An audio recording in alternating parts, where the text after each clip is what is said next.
Pak Sony Dana Paramita dari PDIP. Bencana yang luar biasa terjadi itu karena daya tampung, daya dukung lahan yang luar biasa rusak. Kenapa itu rusak? Yang rusak manusia. Siapa manusia itu? PT di Sumatera untuk membantu. Hujan ceceran menghiasi rapat Komisi 4 DPR RI dengan Kementerian Kehutanan Kamis siang. Sejumlah anggota DPR menuntut penjelasan Menteri Kehutanan Raja Juli Antoni terkait penyebab kerusakan lingkungan yang dituding jadi dalang banjir bandang di 3 provinsi di Sumatera. Para wakil rakyat meminta penegakan hukum seadil-adilnya bagi pelaku pembalakan liar yang diduga mengakibatkan kerusakan lingkungan. Pemerintah juga didesak sita aset perusahaan pelanggar lingkungan. DPR juga meminta agar kebijakan pembukaan lahan juga harus mempertimbangkan aspek lingkungan hidup. Bencana yang luar biasa terjadi itu karena daya tampung, daya dukung lahan yang luar biasa rusak. Bencana yang luar biasa terjadi itu karena daya tampung, daya dukung lahan yang luar biasa rusak. Kenapa itu rusak? Yang rusak manusia. Siapa manusia itu?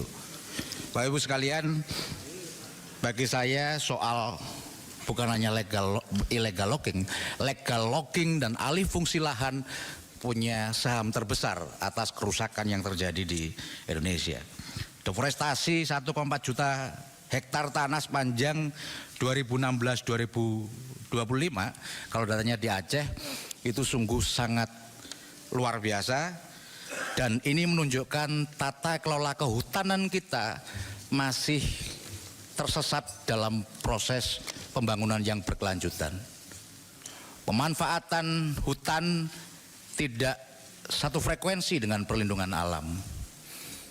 Saya tidak sedang berbicara antara dipisahkannya Kementerian Kehutanan dan Lingkungan Hidup, tapi fakta nyatanya bahwa deforestasi legal melalui perizinan berusaha dan pemanfaatan hutan sungguh sangat luar biasa.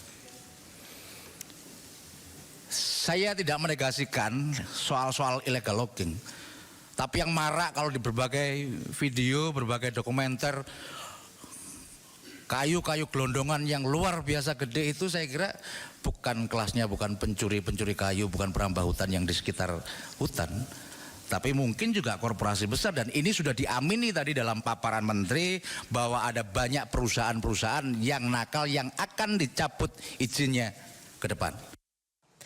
Saya terus terang saja miris membaca materi yang disampaikan. Tadi Pak Menteri juga menyampaikan di halaman 8, ini kita mulai dari Aceh. Di halaman 8 ada peta perubahan tutupan lahan 2019 sampai dengan 2024. Ini terus terang saja, kalau kita lihat petanya itu nggak ada perubahan, Pak. Jadi antara 2019 sampai 2024 nggak ada yang beda. Harusnya yang dipaparkan, yang disampaikan kepada kami itu adalah citra satelit per tahun. Ada aktivitas apa di situ? Sehingga di sini dijelaskan pada kurun waktu 5 tahun 2019 sampai dengan 2024 terjadi perubahan tutupan lahan dari hutan menjadi non hutan seluas 21.476 hektar terjadi dalam kawasan hutan seluas 12.159. Kalau dipresentasikan 56,61%. Ini nggak kecil angkanya. Jadi kami minta penjelasan ini. Jadi bukan hanya peta yang antara 2019 sampai 2024 sama. Jadi kami banyak yang awam di sini Pak Menteri, tapi kalau memang dihadirkan data secara detail akan kami pelajari. Dari hasil penyitaan terhadap pembalak-pembalak, kemudian mereka itu menanam sawit di luar HGU di kawasan hutan.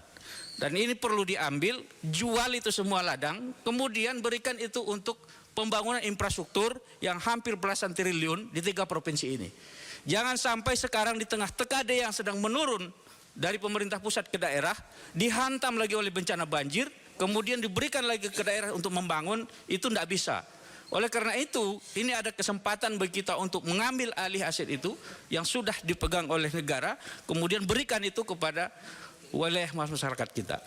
Pak Menteri yang kami hormati, perlu kami sampaikan bahwa mereka itu sudah menikmati hasil puluhan tahun, menuai hasil sawit yang berada di kawasan hutan. Sekarang hampir 2,3 juta penduduk merasakan dampak banjir, mereka enak-enak tidur di Singapura sana. Kita tahu perusahaannya. Mereka tinggal di luar negeri tapi uang di mereka keruk, kemudian sekarang masyarakat menikmati banjir Nah, oleh karena itu jangan sampai mereka menikmati kopi melihat kita menderita, kemudian tidak dihukum, hanya diambil lahan itu. Yang selama 7 pelaku dalam kasus Hezbollah meluncurkan Belum mengetahui kini menjadi Sindo Today, Satres narkoba, hujan deras disertai mobil rombongan wartawan, Sindosia, korban meninggal dunia dan Indonesia, seorang terluka dalam Sindo Sore, kobaran api besar banjir setinggi 7 HT berjabat tangan dan berbincang akrab. Sindo Malam, Sindo News TV, Beyond Headline. Nah, di level gerakan mahasiswa, saya kira ya kita punya tantangan besar. Tentu kalau bicara trade investment itu selalu dengan terpisah. Memang ada krisis global. Memang pasca abad 20, kita susah untuk merencanakan apa yang disebut sebagai revolusi. Kalau orang nggak optimis nggak akan mau cari tahu sih. Iya. Walaupun dicari tahu dia nggak akan gerak. Bersama narasumber yang kredibel, to the point aja, Jumat pukul 9:30 malam di Sindo News TV.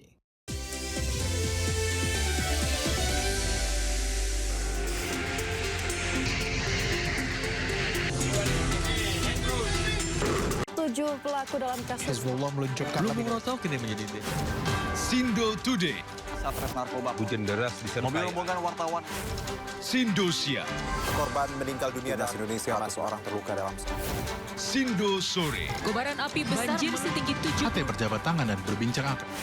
Sindo Malam, Sindo News TV, Beyond Headline. Nah, di level gerakan mahasiswa, saya kira ya kita punya tantangan besar. Tentu kalau bicara trade investment itu selalu dengan terpisah. Memang ada krisis global. Memang pasca abad 20, kita susah untuk merencanakan apa yang disebut sebagai revolusi. Kalau orang nggak optimis nggak akan mau cari tahu sih. Iya. Walaupun dicari tahu dia nggak akan gerak. Bersama narasumber yang kredibel, to the point aja, Jumat pukul 9:30 malam di Sindo News TV.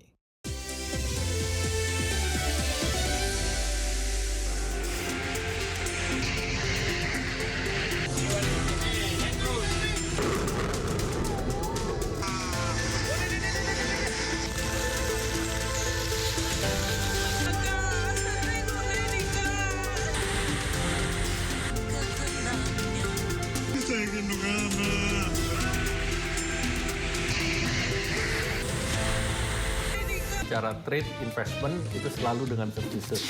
Memang ada krisis global. Memang pasca abad 20, kita susah untuk merencanakan apa yang disebut sebagai revolusi. Kalau orang nggak optimis nggak akan mau cari tahu sih. Iya. Walaupun dicari tahu dia nggak akan gerak. Bersama narasumber yang kredibel, to the point aja, Jumat pukul 9:30 malam di Sindo News TV.